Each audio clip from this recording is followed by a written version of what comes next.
After North Korea's Kim Jong-un, China's top diplomat and Foreign Minister Wang Yi is visiting Russia for security talks as Moscow seeks continued support for its war in Ukraine.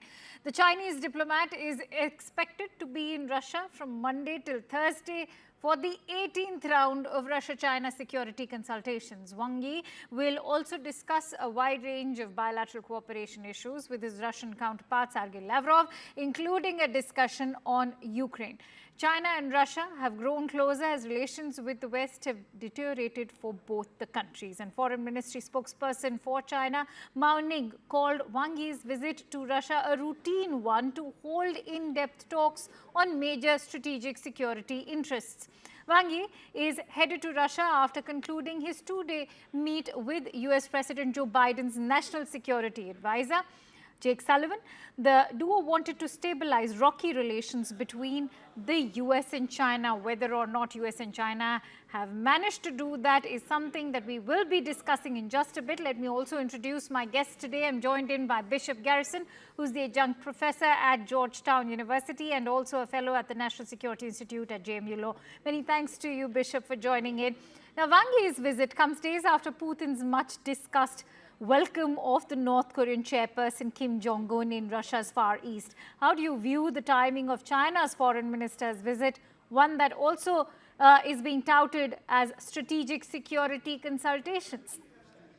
Well, thank you for having me. I always love joining the show. Again, as you already mentioned, Wang met with Jake Sullivan in Malta just recently, within the past few days, I believe, over the weekend.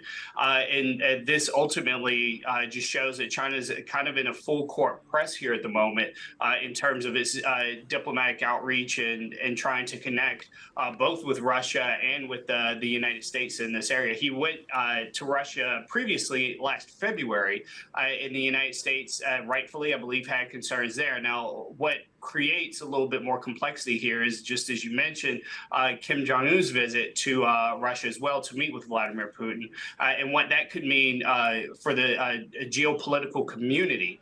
We know that North Korea has often pushed to be more relevant within the political space, and their connection and pledge to Russia, particularly during this time of great conflict within Ukraine, really it does symbolize something. So I think a part of this effort may just be to help reassure folks that China is going to be China. They're not going to make any sudden moves in this case, but they're going to continue to align themselves with a lot of these despots and these authoritarians, and that is concerning.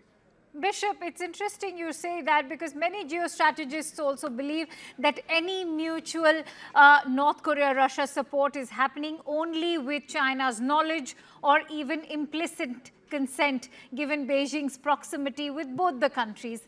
At a time when China is challenging a US-led international order, we've seen Beijing engineer an expansion of BRICS as well. What, in your view, is the larger geopolitical messaging over here?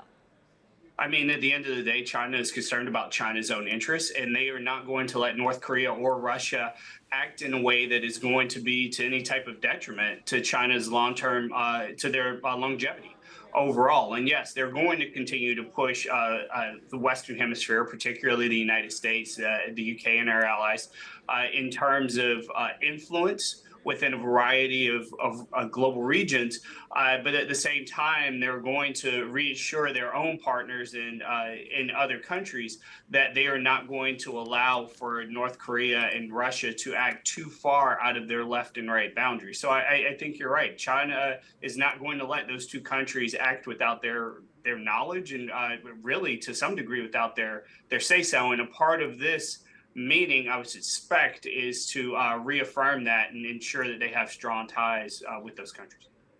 And when you talk about protecting its own interests as far as China is concerned, over the weekend, Wang Yi also met US President's NSA Jake Sullivan, while the president himself interacted with the Chinese Premier Li Qiang during G20 in India.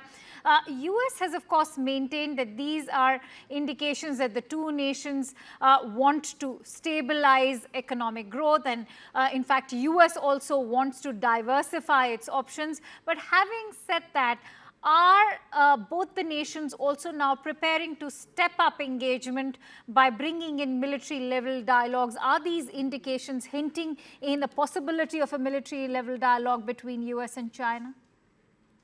To that, I think we don't have enough information to really make any type of clear speculation on it. I think anything would be conjecture. What I will say is that look, this is an incredibly complex situation, particularly when you talk about the economics of it, emerging technologies. China continues to be the major military pacing threat for the United States. In terms of their investment in innovation and in research and development and critical minerals, their investments in on the African continent and building an infrastructure so they can have access to things like cobalt and many other precious minerals that are used in national security supply chains. So I think we need more information to really understand what's going on here. But remember, this is a global economy. All our interests economically tend to be somewhat intertwined. So it is in everyone's best interest to ensure that we maintain some level of stability. And that's really, I think, important to China in the same way it's important to the United States.